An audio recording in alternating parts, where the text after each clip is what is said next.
एक missing case, एक रोता हुआ चेहरा और एक ऐसी कहानी जिस पर हर किसी ने भरोसा कर लिया।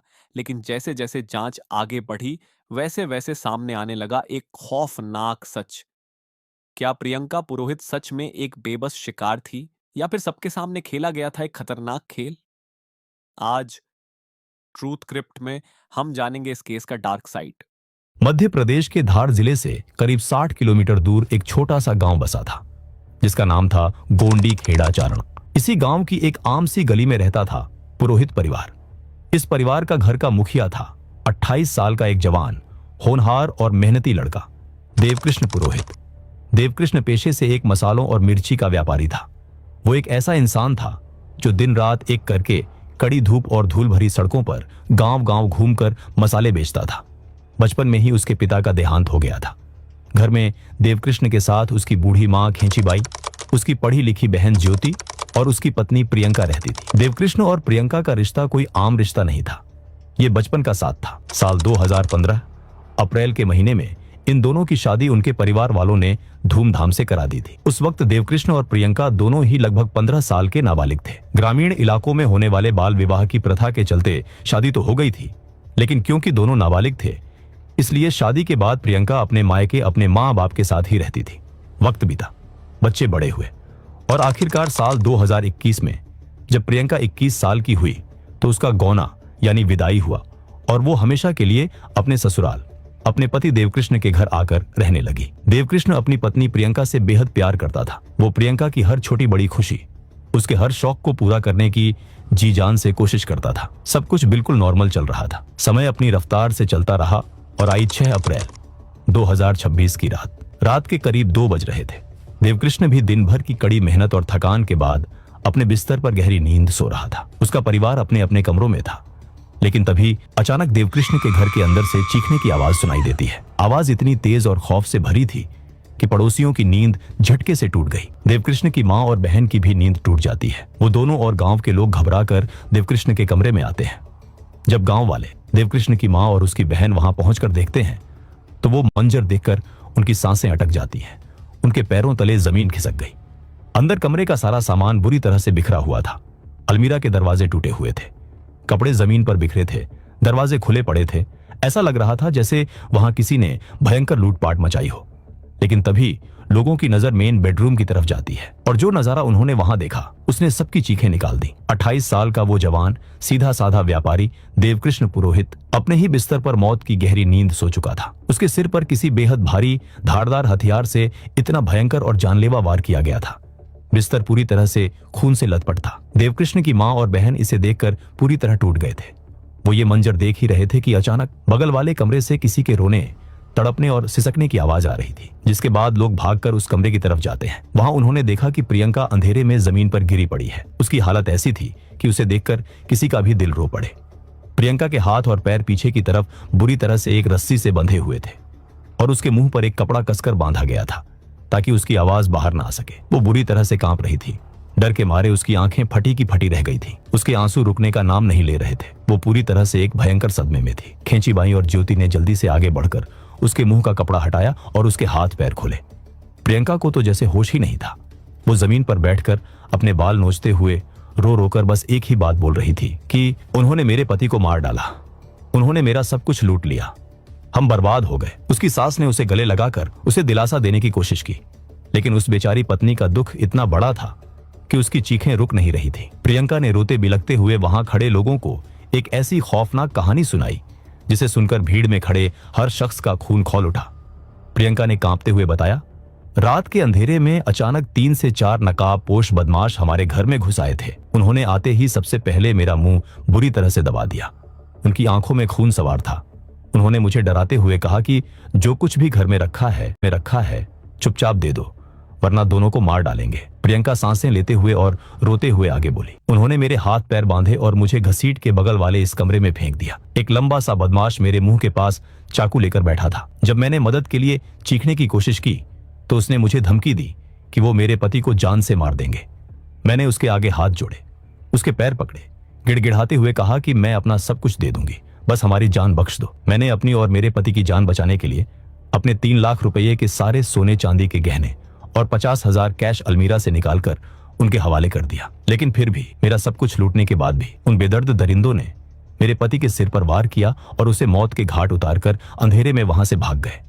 आधा घंटा हो गया था मुझे वहां बंधे हुए चिल्लाते चिल्लाते, लेकिन कोई नहीं आया। एक तरफ उस जवान बेटे की लाश थी और दूसरी तरफ एक बेचारी रोती बिलखती विधवा पत्नी जिसका सब कुछ लुट चुका था।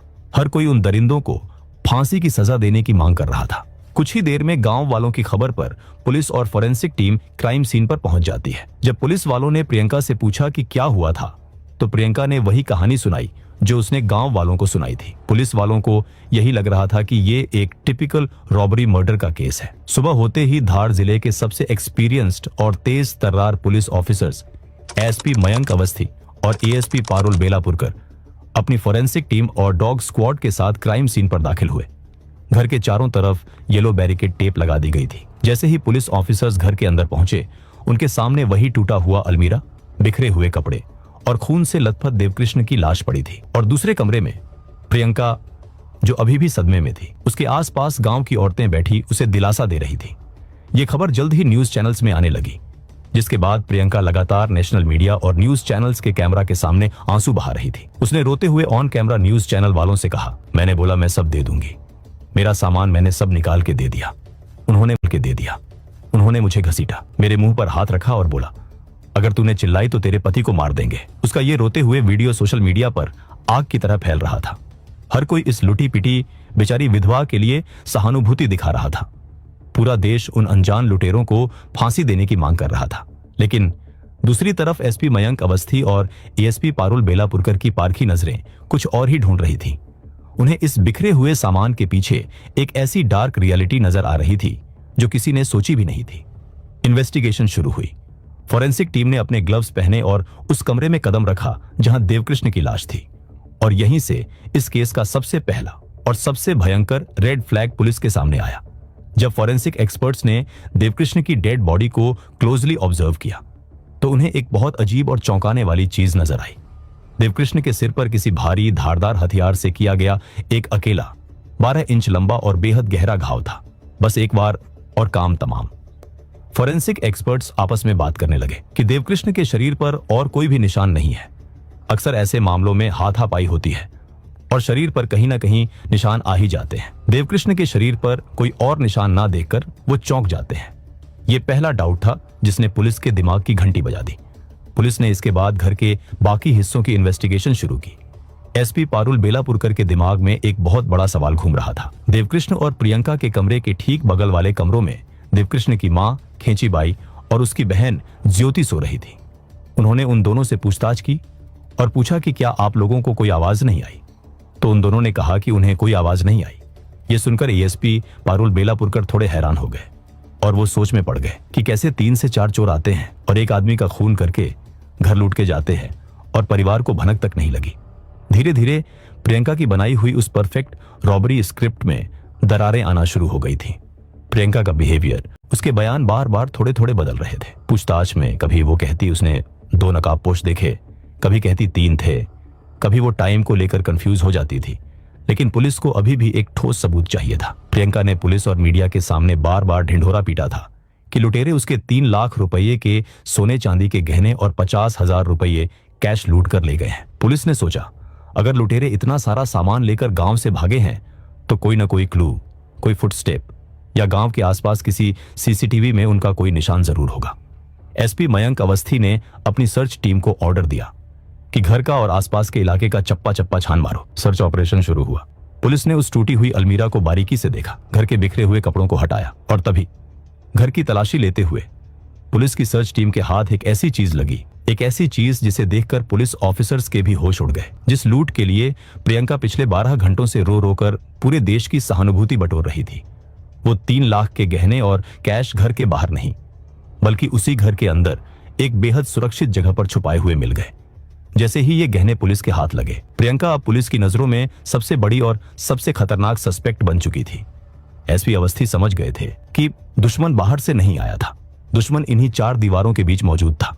जब पुलिस वालों ने प्रियंका से पूछा कि ये गहने और कैश यहाँ कैसे मिले, तो उस पर प्रियंका ने रोते हुए कहा कि मुझे नहीं पता यहाँ कैसे आए, शायद उन चोरों ने ही यहां रख दिया था। यह सुनकर पुलिस एएसपी मयंक अवस्थी और एएसपी पारुल बेलापुरकर की पारखी नजरें अब पूरी तरह से समझ चुकी थीं कि दुश्मन कहीं बाहर से नहीं आया है। पुलिस ने तुरंत प्रियंका को गांव की भीड़ और हमदर्दी दिखाने वाली औरतों से अलग किया। अब वो एक बेचारी विक्टिम नहीं थी, अब वो इस खौफनाक मर्डर केस की सबसे बड़ी और अकेली प्राइम सस्पेक्ट बन चुकी थी। पुलिस ने तुरंत ही उसे पूछताछ के लिए पुलिस स्टेशन लेकर गए। पूछताछ का सिलसिला शुरू हुआ। शुरुआत में प्रियंका ने अपनी वही घिसी पिटी नकाबपोश लुटेरों वाली स्क्रिप्ट दोबारा सुनानी शुरू की। सर, मुझे नहीं पता ये गहने यहां कैसे आए। वो 3 से 4 लोग थे, उन्होंने मुझे बांध दिया था, उन्होंने मेरे पति को मार दिया। लेकिन इस बार उसके सामने गांव वाले या मीडिया के लोग नहीं थे जो उसके आंसुओं पर भरोसा कर लेते। उसके सामने बैठे थे experienced investigators. SP Mayank Awasthi ने क्रॉस क्वेश्चनिंग का ऐसा जाल बिछाया जिसमें प्रियंका बुरी तरह उलझ गई। उन्होंने कहा कि अगर लुटेरे आए थे तो उन्होंने सिर्फ देवकृष्ण के सिर पर एक सटीक वार क्यों किया? उसके हाथ पर बचाव के निशान क्यों नहीं है? बगल के कमरे में सो रही तुम्हारी सास और ननद को आवाज क्यों नहीं आई? और सबसे बड़ा सवाल, अगर लुटेरों ने तुम्हारा सामान लूटा था तो वो उसे तुम्हारे ही घर में छुपाकर क्यों जाएंगे? इन चुभते हुए सवालों की बौछार के आगे प्रियंका की स्क्रिप्ट बुरी तरह से लड़खड़ाने लगी। उसके बयान बार बार बदलने लगे, लेकिन प्रियंका अभी भी टूटने को तैयार नहीं थी। वो एक बेहद शातिर दिमाग वाली औरत थी। तभी धार पुलिस की साइबर सेल ने इन्वेस्टिगेशन में एक ऐसी एंट्री मारी जिसने प्रियंका के बच निकलने के सारे रास्ते हमेशा के लिए बंद कर दिए। क्राइम सीन पर आते ही पुलिस ने सबसे पहले प्रियंका का मोबाइल फोन जब्त कर लिया था। जब साइबर एक्सपर्ट्स ने उस फोन को बारीकी से स्कैन किया तो उन्हें एक और भयंकर रेड फ्लैग दिखा। प्रियंका के फोन से हत्या की रात और उससे पहले के कई दिनों का डेटा, व्हाट्सएप चैट्स और कॉल हिस्ट्री पूरी तरह से डिलीट की हुई थी। लेकिन प्रियंका को यह अंदाजा नहीं था कि आज की नई टेक्नोलॉजी में डेटा रिकवर किया जा सकता है। पुलिस ने तुरंत टेलीकॉम ऑपरेटर से प्रियंका के नंबर की सीडीआर यानी कॉल डिटेल रिकॉर्ड्स निकलवाई और उस कॉल डिटेल रिकॉर्ड ने इस केस का सबसे बड़ा, सबसे शॉकिंग राज खोलकर पुलिस की टेबल पर रख दिया। हत्या की रात और उससे पहले के लगातार 4 दिनों तक प्रियंका के फोन से सबसे ज्यादा कॉल्स एक ही नंबर पर किए गए थे। रात भर लंबी लंबी बातें हुई थी और वो नंबर किसी चोर या डाकू का नहीं था। वो नंबर था 32 साल के एक शादीशुदा आदमी का, जिसका नाम था कमलेश पुरोहित। कमलेश जिसके खुद के 2 बच्चे थे। जैसे ही कमलेश का नाम इंटेरोगेशन रूम में गूंजा, प्रियंका का वो रोने धोने का नाटक, उसका वो सदमा, उसकी वो बेचारी विधवा वाली एक्टिंग, सब एक झटके में चूर चूर हो गया। लगभग 6 घंटे की लगातार और सख्त पूछताछ के बाद आखिरकार उस औरत ने अपनी चुप्पी तोड़ दी और आखिर उसने रोते हुए कबूल कर लिया कि उसी ने कमलेश के साथ मिलकर देवकृष्ण की जान ली थी। उसने बताया कि देवकृष्ण और प्रियंका का बाल विवाह कर दिया गया था जब दोनों महज 15 साल के थे। साल 2021 में जब प्रियंका परमानेंटली अपना गौना करके ससुराल आई तो वो अंदर ही अंदर इस शादी से घुटन महसूस करती थी। प्रियंका अपने ससुराल अपने पति के साथ रुकना ही नहीं चाहती थी। जहां एक तरफ देवकृष्ण अपनी पत्नी से प्यार करता था, वहीं प्रियंका अपने पति से उतनी ही नफरत करती थी। प्रियंका हर रोज देवकृष्ण के साथ झगड़े करती थी।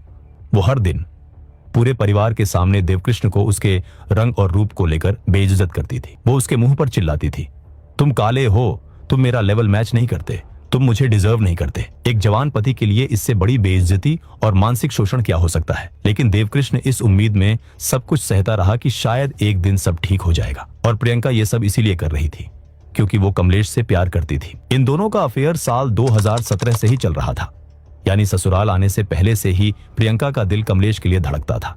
यही नहीं, कमलेश भी इतना निडर और बेशरम था कि वो अक्सर देवकृष्ण के घर के बाहर से गुजरता था और प्रियंका खिड़की पर घंटों खड़ी होकर उसे निहारती रहती थी। एक दिन देवकृष्ण ने प्रियंका को कमलेश के साथ देर रात बात करते हुए पकड़ लिया, जिसके बाद दोनों के बीच काफी बहस हुई। लेकिन देवकृष्ण उस समय चुप रहा, ये सोचकर कि गांव में उसकी बदनामी होगी कि उसकी पत्नी किसी शादीशुदा लड़के से अफेयर कर रही है, इसीलिए वो चुप रहा। यही नहीं, इसके बाद प्रियंका पूरे 2.5 साल अपने मायके में ही रही। देवकृष्ण ने प्रियंका से काफी बार वापस ससुराल आने के लिए कहा, लेकिन प्रियंका अपनी जिद पर अड़ी रही। फिर जाके एक दिन प्रियंका ने देवकृष्ण से कहा कि वो एक ही शर्त पर वापस आएगी, अगर वो उसकी जिंदगी में टांग नहीं अड़ाएगा, उसे फोन इस्तेमाल करने पर नहीं टोकेगा, वो जिधर जाना चाहती है उधर जाने दिया जाएगा। देवकृष्ण ने अपने दिल पर पत्थर रखकर प्रियंका की इस बात को मान लिया और वो ये सब इसीलिए करता है क्योंकि आसपास गांव वाले लोग देवकृष्ण से सवाल कर रहे थे कि उसकी बीवी यहां ससुराल में क्यों नहीं रहती। अपनी इज्जत बचाने के लिए वो प्रियंका की इन शर्तों को मान लेता है, लेकिन ये प्रियंका की सिर्फ एक सोची समझी चाल थी। 2.5 साल जब वो अपने मायके में थी, वो अक्सर कमलेश के साथ मिलती थी। अक्सर वो होटल रूम्स में जाया करते थे। प्रियंका कमलेश के प्यार में डूब चुकी थी। वो चाहती थी कि किसी तरह से देवकृष्ण को रास्ते से हटा दिया जाए, जिससे प्रियंका एक बेचारी विधवा बनकर सबकी सहानुभूति हासिल कर लेगी और उसे देवकृष्ण की प्रॉपर्टी भी मिल जाएगी, जिसके बाद वो कमलेश के साथ अपना जीवन बिताएगी। मार्च 2026 में दोनों मिलकर देवकृष्ण को मारने का प्लान बना रहे थे, जिसके बाद प्रियंका और कमलेश ने एक प्रोफेशनल कॉन्ट्रैक्ट किलर की तलाश शुरू कर दी थी और उनकी ये तलाश खत्म हुई सुरेंद्र भाटी नाम के एक शख्स पर। सुरेंद्र एक लोकल सुपारी किलर था, जिसने पहले भी कत्ल किए हुए थे। सुरेंद्र इन दोनों से मिलने आता है। तीनों प्लान बनाते हैं कि किस तरह देवकृष्ण को मारा जाए। फिर प्रियंका और कमलेश ने प्लान बनाया कि उसको नींद में ही उसके घर पे ही मारा जाए। इस प्लान पर सुरेंद्र ने भी मंजूरी दे दी। देवकृष्ण को मारने के लिए सुरेंद्र ने 1 लाख रुपये मांगे थे, जिस पर प्रियंका और कमलेश मान भी जाते हैं। प्रियंका ने सुरेंद्र को 50,000 एडवांस दिए। उन्होंने तय किया कि वो 4 अप्रैल को देवकृष्ण को मौत के घाट उतारेंगे। 31 मार्च 2026 में प्रियंका अपने ससुराल आई और आने से पहले ही उन्होंने मर्डर का प्लान तय कर दिया था। अगले 4 दिनों तक उसने एक अंडरकवर स्पाई की तरह अपने ही घर की रेकी की। उसने एक एक दरवाजे, एक एक कुंडी को बारीकी से टेस्ट किया। वो चेक करती रही कि किस दरवाजे को खोलने पर आवाज नहीं आती, उसकी माँ और ननद कितने बजे सोते हैं, कौन से रास्ते से जल्दी बाहर निकला जा सकता है। यही नहीं, इन 4 दिनों में उसकी कमलेश के साथ व्हाट्सएप पर लगातार चैटिंग चल रही थी। वो कमलेश से पूछती थी कि काम कब होगा, कैसे होगा, सब रेडी है ना। मौत ब्लूप्रिंट फोन की स्क्रीन पर टाइप हो रहा था। 4 अप्रैल 2026 का दिन आ गया था, लेकिन तब अचानक सुरेंद्र कमलेश को कॉल करता है और कहता है कि वो आज कुछ कारण की वजह से मर्डर नहीं कर सकता, इसीलिए वो नहीं आ सकता। और जैसे ही ये बात कमलेश ने प्रियंका को बताई, वो ये सुनकर बौखला गई। उसने तुरंत ही सुरेंद्र को कॉल किया और सुरेंद्र को कहा कि वो उसके 50,000 रुपये वापस कर दे। लेकिन सुरेंद्र ने उसे कहा कि वो देवकृष्ण की जान जरूर लेगा, लेकिन आज नहीं, बल्कि 7 अप्रैल 2026 को। 7 अप्रैल का दिन आ गया था और सुबह सुरेंद्र ने कमलेश को बताया कि आज रात वो उनका काम कर देगा। और जैसे ही प्रियंका को यह खबर मिली, उसने पहले तो सास और ननद के सोने का इंतजार किया। उसके बाद उसने चुपचाप घर का मेन दरवाजा अंधेरे में खुला छोड़ दिया, ताकि सुरेंद्र भी बिना कोई शोर शराबे के अंदर आ जाए। रात के गहरे अंधेरे में सुरेंद्र भाटी दबे पांव घर के अंदर दाखिल हुआ। उसके हाथ में लोहे का एक भारी धारदार हथियार चमक रहा था। वो सीधा देवकृष्ण के बेडरूम में पहुंचा। देवकृष्ण बेखबर गहरी नींद में था। सुरेंद्र ने बिना 1 सेकंड सोचे देवकृष्ण के सिर पर वो भारी हथियार पूरी ताकत से मार दिया। एक सटीक वार। देवकृष्ण को चीखने तक का मौका नहीं मिला। उसकी सांसें चंद पल में हमेशा के लिए रुक गईं। और प्रियंका ये सब वहां खड़े होकर देख रही थी। उसे जरा भी बुरा नहीं लग रहा था। उनके प्लान के मुताबिक मर्डर के ठीक बाद क्राइम सीन को लूटपाट दिखाने का नाटक शुरू हुआ। उनके प्लान के मुताबिक सुरेंद्र ने ही प्रियंका के कहने पर उसके हाथ और पैर बांध दिए और उसे दूसरे रूम में बंद कर दिया। सुरेंद्र ने इसके बाद अलमीरा के ताले तोड़े, सारा सामान बिखेरा और वहां से चला गया। जाते जाते सुरेंद्र ने प्रियंका के कान के पास आकर और कहा कि मेरे यहां से निकलने के ठीक 15 मिनट बाद रोना और चीखना शुरू करना, उससे पहले बिल्कुल आवाज मत निकालना। और उसने ये इसीलिए किया कि वो वहां से आसानी से भाग सके। प्रियंका 15 मिनट होने का इंतजार कर रही थी। वो देख रही थी कि कब 15 मिनट पूरे हों और कब वो दुनिया के सामने अपनी एक्टिंग शुरू करे। ठीक 15 मिनट के इंतजार के बाद प्रियंका ने जोर जोर से चीखना शुरू किया और उस झूठ का वो महल खड़ा किया। उसने एक्टिंग करने की पूरी कोशिश की और वो कहीं हद तक कामयाब भी रही, जहां घर वाले, गांव वाले और मीडिया उसके इस कहानी पर विश्वास भी कर लिए थे। लेकिन जिसे धार पुलिस ने महज 36 घंटे के अंदर उसके इस प्लान को मिट्टी में मिला दिया। जब अगले दिन ये सच गांव वालों के सामने आया, तो पूरे गोंडी खेड़ा चारण गांव के पैरों तले जमीन खिसक गई। देवकृष्ण की मां खेचीबाई, जो कल तक बहू के दुख में रो रही थी, अब उस हत्यारिन बहू को देखकर सदमे में थी। धार पुलिस ने तुरंत प्रियंका पुरोहित और उसके आशिक कमलेश पुरोहित को अरेस्ट कर लिया। उनके ऊपर नए कानून भारतीय न्याय संहिता की संगीन धाराओं के तहत pre planned murder, criminal conspiracy और सबूत मिटाने का मुकदमा दर्ज किया गया। उन्हें कोर्ट में पेश किया गया, जहां से उन्हें 13 अप्रैल 2026 तक पुलिस रिमांड पर भेज दिया गया है। हालांकि जिस कॉन्ट्रैक्ट किलर सुरेंद्र भाटी ने देवकृष्ण के सिर पर वो जानलेवा वार किया था, वो अभी भी फरार है और पुलिस लगातार उसे ढूंढने के लिए छापेमारी कर रही है। जब ये पूरी खौफनाक कहानी सामने आई, तो हर किसी ने बस एक ही सवाल पूछा, देवकृष्ण की आखिर गलती क्या थी? यही कि उसने एक ऐसी औरत पर भरोसा और प्यार किया जिसे ना तो उसकी शराफत पसंद थी और ना ही उसका रंग। अगर धार की इस खौफनाक रोंगटे खड़े कर देने वाली साजिश ने आपको भी अंदर तक हिलाकर रख दिया है तो इस वीडियो को अपने दोस्तों और परिवार वालों के साथ शेयर जरूर कीजिए। नीचे कमेंट सेक्शन में अपनी राय जरूर दें। क्या प्रियंका और कमलेश को इस खूनी खेल के लिए आजीवन जेल मिलनी चाहिए या सीधे मौत की सजा? तो इस केस में सच क्या था और झूठ क्या, ये फैसला अब आप खुद कीजिए। ऐसे ही डार्क केस और छुपे हुए सच जानने के लिए ट्रूथ क्रिप्ट को सब्सक्राइब जरूर करें, क्योंकि हर कहानी वो नहीं होती जो दिखती है,